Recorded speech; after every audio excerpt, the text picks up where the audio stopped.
Hello बच्चों, कैसे हो आप सबका रूबेज क्लासेस में आप सबका स्वागत है।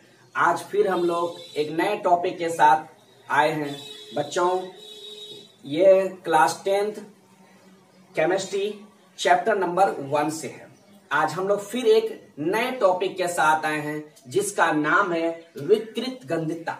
अब समझने की बात है कि ये विकृत गंधितता है क्या चीज। ठीक है बच्चों, तो मैं आपको पहले इसकी थ्योरी पढ़ के सुनाता हूं, फिर मैं इसके बारे में आपके इसका जो है डिटेल बताता हूं। ठीक है बच्चों, तो चलिए हम लोग बोर्ड की ओर देखते हैं।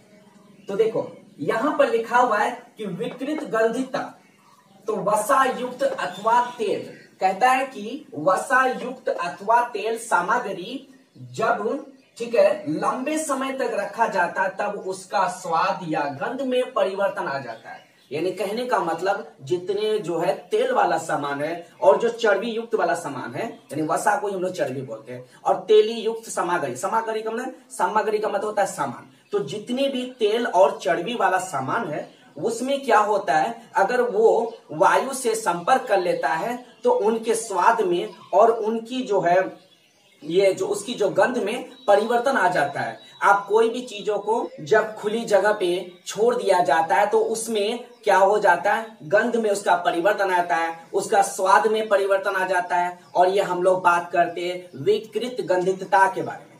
विकृत गंधितता शब्द से साफ साफ जाहिर होता है कि हम स्वाद और उनकी गंध के बारे में बात करते हैं, जो खुले हवा में उसका संपर्क हो जाने पर ही ऐसा होता है। तो इनको रोकने के लिए क्या करना पड़ता है, चलिए मैं आगे बताता हूं। तो देखिए, कहता है कि तेल, देखो तेल वसायुक्त, तेल और वसायुक्त खाद्य पदार्थ में उपचयन होने से यानी रोकने के लिए प्रतिऑक्सीकारक मिलाया जाता है। यानी कहने का मतलब जिससे हमारे सामग्री को नुकसान होता है उनको रोकने के लिए उसके अकॉर्डिंग यानी उनके रक्षक के लिए हमें प्रतिऑक्सीकारक मिलाए जाते हैं, ताकि खाद्य सामग्री पदार्थ जो वसायुक्त और तेल युक्त है, तेली युक्त है यानी वसायुक्त और तेली युक्त होते हैं, उनको रोका जा सकता है। ठीक है, अब आगे की बात सुनिए।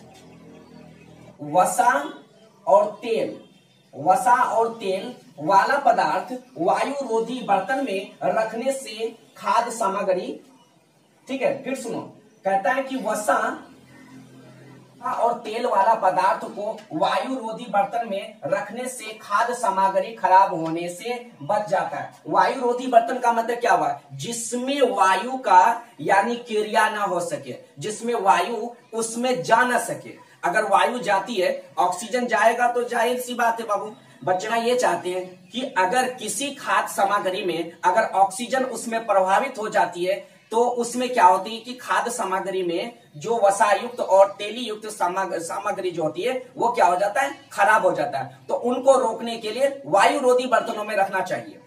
ठीक है बच्चों, अब मैं आगे एक और बात, और आप देखे होंगे कि चिप्स की, अक्सर आप देखेंगे कि चिप्स बनाने वाली थैली में कौन सी गैस भरी होती है, तो नाइट्रोजन गैस भरी होती है। ये गैस, ये नाइट्रोजन गैस, क्योंकि नाइट्रोजन गैस ही ऑक्सीजन के यानी ऑक्सीजन से प्रतिक्रिया नहीं करता, उसको बचाता है, किससे, ऑक्सीजन से, और बचाने वाला कौन है, नाइट्रोजन।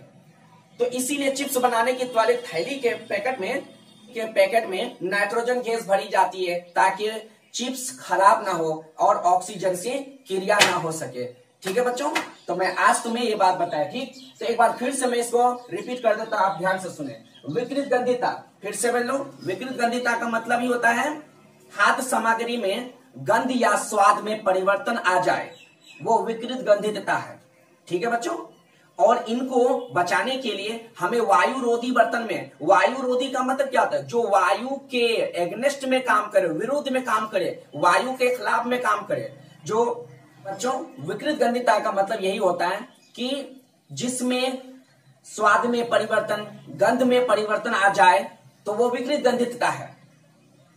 ठीक है, और ये किस में परिवर्तन आएगा, तो वसा युक्त और तेली युक्त पदार्थ में, युक्त और तेल सामग्री खाद्य पदार्थ में ही ये परिवर्तन आएगा। और इनको रोकने के लिए वायुरोधी बर्तनों का इस्तेमाल करना चाहिए ताकि चीज यानी कि जो खाद्य सामग्री पदार्थ जो है वो खराब होने से बच सके। इसीलिए चिप्स बनाने के थैली में क्या क्या रहता है, नाइट्रोजन गैस भरी जाती है ताकि चिप्स खराब होने से बच जाए। ठीक है बच्चों, अगर आपको वीडियो अच्छा लगा हो तो आप लोग वीडियो को लाइक करो, सब्सक्राइब करो और शेयर करो, और आप लोग स्क्रीनशॉट ले लें।